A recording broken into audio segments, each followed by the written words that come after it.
Think about the last time you woke up in the middle of the night for no reason, not because of a sound, not because someone touched you, not because anything was actually wrong. You just opened your eyes, looked at the ceiling, and suddenly remembered something your brain normally tries very hard to ignore. One day you are going to die, and for a second it does not feel like a normal thought. Your chest gets tight, your heartbeat gets louder, your stomach drops, you feel cold for no reason.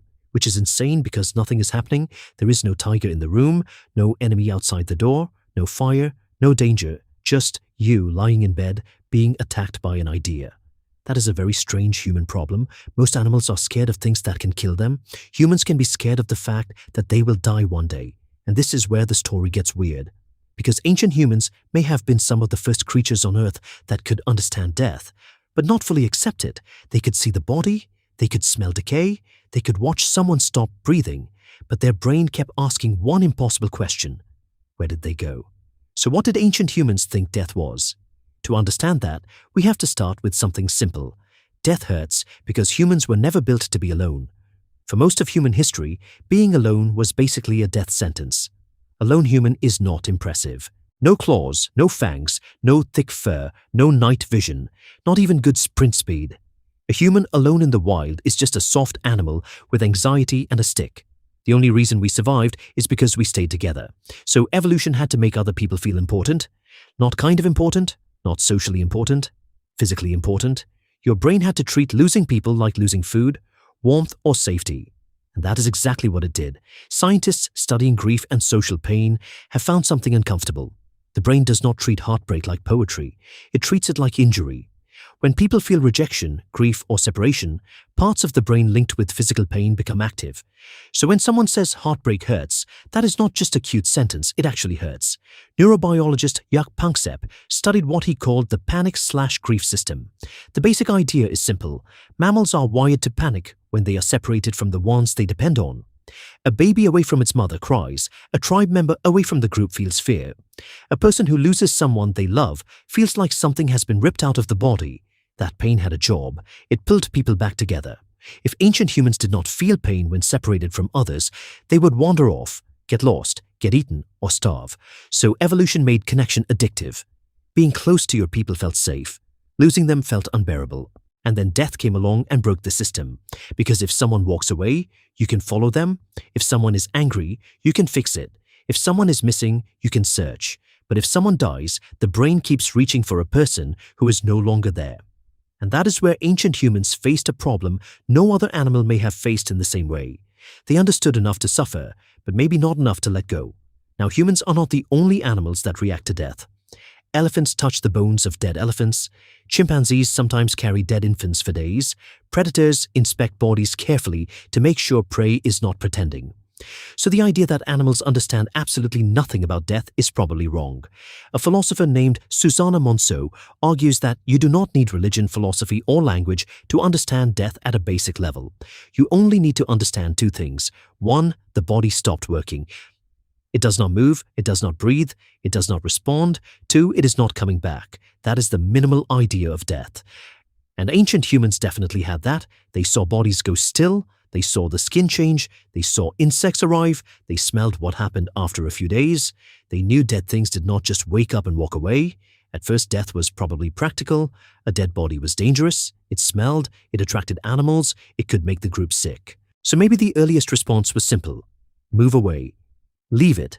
Avoid it. Survive. But then something changed. At some point, humans stopped treating the dead like empty bodies.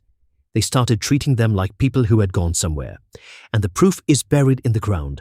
In Spain, there is a place called Cima de los Huesos, the pit of bones. It is exactly what it sounds like. A deep, dark shaft filled with ancient human bones. Around 430,000 years ago, bodies were dropped there. That alone is strange, but archaeologists also found one beautiful red hand axe. Just one, carefully made, not used like an ordinary tool. They nicknamed it Excalibur. Now, we cannot read the mind of whoever placed it there. Maybe it was a ritual, maybe it was an offering, maybe it was just something we do not fully understand. But it raises a very human question. Why put a valuable object with the dead? Dead bodies do not hunt, they do not cut meat, they do not need tools. Unless the living believed something about the dead was still active. Later, this becomes much clearer. At Skull and Kafse caves in Israel, early Homo sapiens were buried with objects. One person was buried with the jaw of a wild boar. A child was buried with a deer antler placed near the body. That is not just cleaning up a corpse. That is a story. That is humans looking at death and saying, somehow, this still means something. And once humans started putting objects with bodies, death was no longer just biology. It became imagination. It became memory. It became the beginning of the afterlife. Neanderthals may have done something similar. The famous Shanadar cave burial was once described as a flower burial. For a long time, people imagined Neanderthals placing flowers with their dead. Modern researchers debate that now. Some think the pollen may have come from burrowing bees, so the flower story might not be as clean as people once thought. But Shanadar still tells us something important. One Neanderthal found there had severe injuries. He was partly blind, his body was damaged. He would not have survived easily alone, and yet he lived for years. That means others helped him, fed him, protected him, kept him alive when pure survival logic said he was a burden. That matters, because it shows that ancient humans and their relatives were not just calculating machines trying to stay alive, they cared.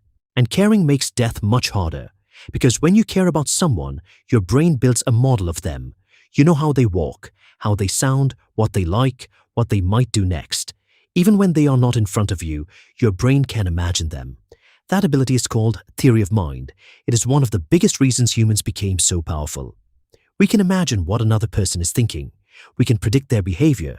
We can lie. We can plan. We can teach. We can cooperate in huge groups.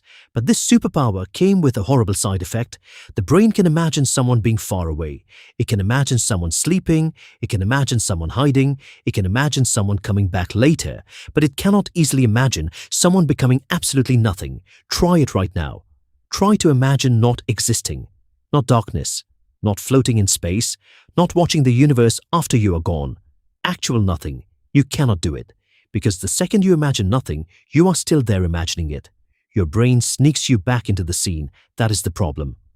Psychologist Jesse Bering argued that humans struggle to imagine the total end of thought because we have never experienced it. So when ancient humans saw a dead person, they could understand the body had stopped. But the mind? That was harder. The person still existed inside memory, inside dreams, inside stories, inside the minds of everyone who loved them. So maybe the first afterlife was not a giant religious system. Maybe it started much smaller. A child dreams of a dead mother. A hunter hears a voice in the wind. Someone sees a face in the fire. A body is gone, but the person still feels near. And the ancient brain says, maybe they are still somewhere. This is probably why death became linked with dreams so early. Dreams are strange even now. You can see dead people in dreams, talk to them, touch them, hear them. Now imagine you have no science, no brain scans, no word for hallucination, no psychology. You sleep beside a fire. You dream of your dead father. He speaks to you. You wake up shaking. What are you supposed to think? That your brain generated a memory simulation? No. You probably think he came back, at least for a moment. And if the dead can come back in dreams, maybe death is not an ending. Maybe it is a place. Maybe it is a journey. Maybe the dead are nearby. Maybe they are watching. This is how a body becomes a ghost. Not because ancient humans were stupid, because their brains were doing exactly what human brains still do. They were trying to keep the people they loved from disappearing. And this fear of death did not just create grief, it created culture. Think about it. If humans were not afraid of being forgotten, why build monuments? Why paint caves? Why bury the dead carefully? Why pass down names? Why tell stories around the fire? A normal animal dies and nature moves on. Humans die and the group starts building meaning around the empty space. That is the strange thing about us. Death should have stopped the story. Instead, it created more story. We made rituals. We made burial grounds. We made ancestors. We made spirits. We made gods. We made entire worlds beyond this one. Because the human brain hates unfinished endings, and death is the biggest unfinished ending there is. So what did ancient humans think death was? At first, probably a body that stopped working, then a danger, then a mystery, then a journey, then a doorway, then maybe a world, not all at once, not everywhere in the same way, but slowly, across thousands of generations, humans began to treat death as something more than disappearance. They did not just ask, why did this person stop moving? They asked, where did they go?